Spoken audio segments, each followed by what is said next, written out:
Mescid-i Aksa'da ulaştırılması anlamını taşımak ve bu vesileyle tüm Filistin halkının yanında olmak ve bunu tüm dünyaya haykırmak adına İstanbul Fatih Camii avlusundan buradan haykırmak ve tüm dünyaya bir kez daha bunu iletmek adına toplanmış bulunmaktayız. Katil İsrail, Filistin'den defol! Katil İsrail, Filistin'den defol!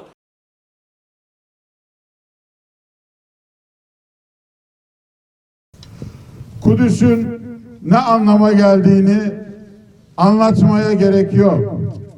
Kudüs şehadettir. Kudüs zaferdir. Kudüs yürüyüştür. Kudüs Doğu Türkistan'dır. Kudüs Arakan'dır. Kudüs Afganistan'dır. Kudüs mazlum coğrafyalardır. Irak'tır, Suriye'dir, ümmettir, insanlıktır. Kudüs zalime karşı olmak demektir. Kudüs zulme karşı ayağa kalkmak demektir. Kudüs dik durmaktır. Kudüs tevhid demektir. Kudüs vahdet demektir. Kudüs cihat demektir. Allahu Ekber! Allahu Ekber! Allahu Ekber! Kudüs'süz İslam, İslamsız Kudüs olmaz.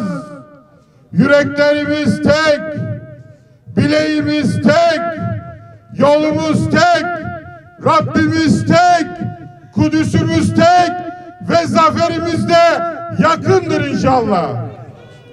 Allahu Ekber! Allahu Ekber! Allahu Ekber! Bütün mezhepler, bütün meşrepler, bütün anlayışlar Kudüs'te birleşir. Çünkü Kudüs, Amerika'nın bomba attığı yerdeki hangi dinden olursa olsun mazlumu düşünmek demektir. Kudüs, Vietnam'ın intikamıdır. Kudüs, Doğu Türkistan'ın intikamıdır. Kudüs, Moro'nun intikamıdır. Kudüs, din ayırmadan mazlumların yanında olmak, zalime karşı çıkmaktır. Onun için Kudüs, insanlığın bir araya gelmesi demektir. Kudüs bizim aşkımızdır. Kudüs kırmızı çizgimizdir. Bakın Kudüs olunca neler birleşiyor. Bir tarafta Anadolu Gençlik Derneği, bir tarafta TUGVA Genel Başkanımız. Kudüs olunca siyaset üstü, politika üstü hedeflerde hep birlikte söylüyoruz. La ilahe illallah Muhammedur Resulullah diyenler bir araya gelirler. Camileri doldururlar. Meydanlarda yürürler. Şu anda Türkiye'nin her tarafında sabah namazlarında Kudüs için insanlar bir araya geldiler. Bugün niçin buradayız?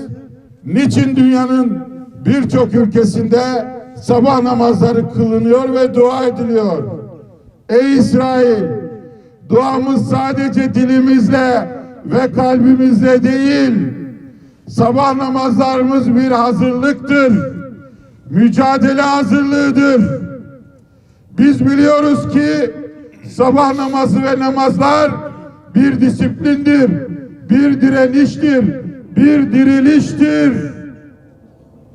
Lazım olduğunda bir araya gelmeye, saflarımızı oluşturmaya, sıklaştırmaya bir hazırlıktır. Sen her Mescid-i Aksa'ya saldırdığında biz namazdan aldığımız omuz omuza yan yana durma heyecanı ve bilgisiyle sana karşı saflarımızı birleştireceğiz. Şimdi sen zannediyorsun ki Mescid-i Aksa'ya saldırdığında Müslümanların bununla ilgili herhangi bir hesabı, herhangi bir programı, herhangi bir projesi olmayacak. Çünkü diyorsun ki önlerinde Suriye problemi var, Irak problemi var, Doğu Türkistan problemi var. Yeryüzünün her tarafında Müslüman kanı akıyor. Emperyalistler, Siyonistler birleşmiş. Haçlı İttifakı bu birleşmeye elinden gelen desteği vermiş. Zannediyorsun ki Müslümanların bu kadar problemi varken Kudüs'e yapacağı saldırıyla kimse ilgilenmez. Mescid-i Aksa'yı yıkıp yerine Süleyman Mabedi'ni kurmak için bu kaostan, bu kargaşadan faydalanmaya çalışıyorsun. Ama gezdim bütün bu problemli yerleri. Suriyeli çocuk bomba altında annesine bakıp gözyaşı dökerken Kudüs'ü düşünürdü. Irak'taki çocuk Kudüs'ü düşünürdü. Doğu Türkistan'daki çocuk Kudüs'ü düşünürdü. Çünkü Müslümanlar akıl sahipleridir. Onlar biliyor ki Doğu Türkistan'daki problemin sebebi Orta Doğu'nun kalbine çakılmış o çivi olan ve çıkarılıp sökülüp atılması gereken Siyonist, işgalci, terör devleti denilen İsrail'dir.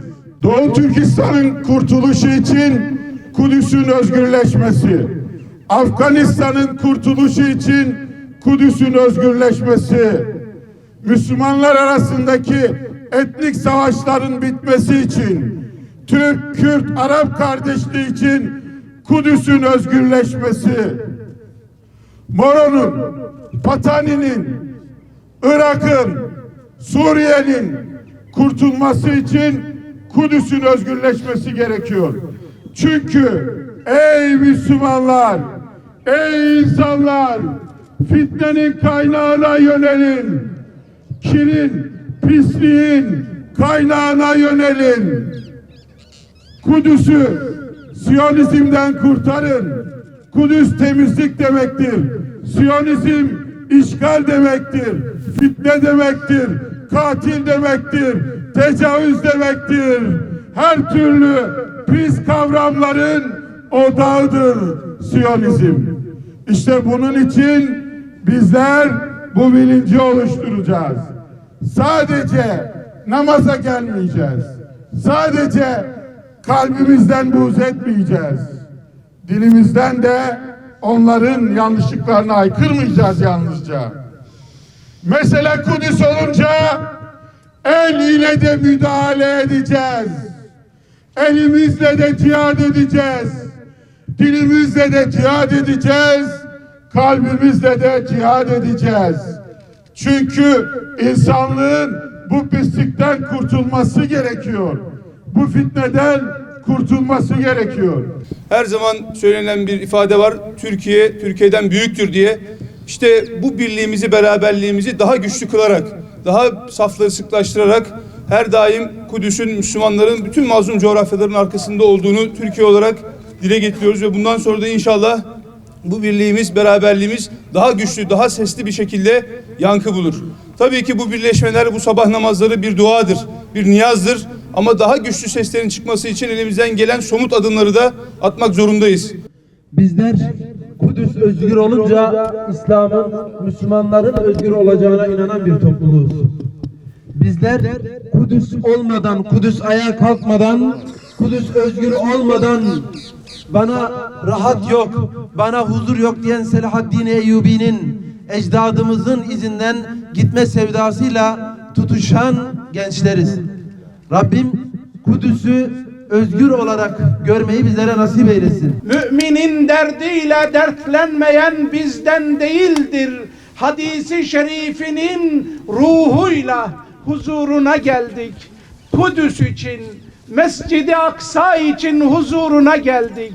İlerlemiş yaşına rağmen beli iki büklüm asasına tık tık vurarak yorulmak nedir, dinlenmek nedir diye bilmeyen İkrime Şeyh için, hocamızı için huzuruna geldik. ellerimizi açıp dua ediyoruz. Ya Rabbi bizi boş çevirme.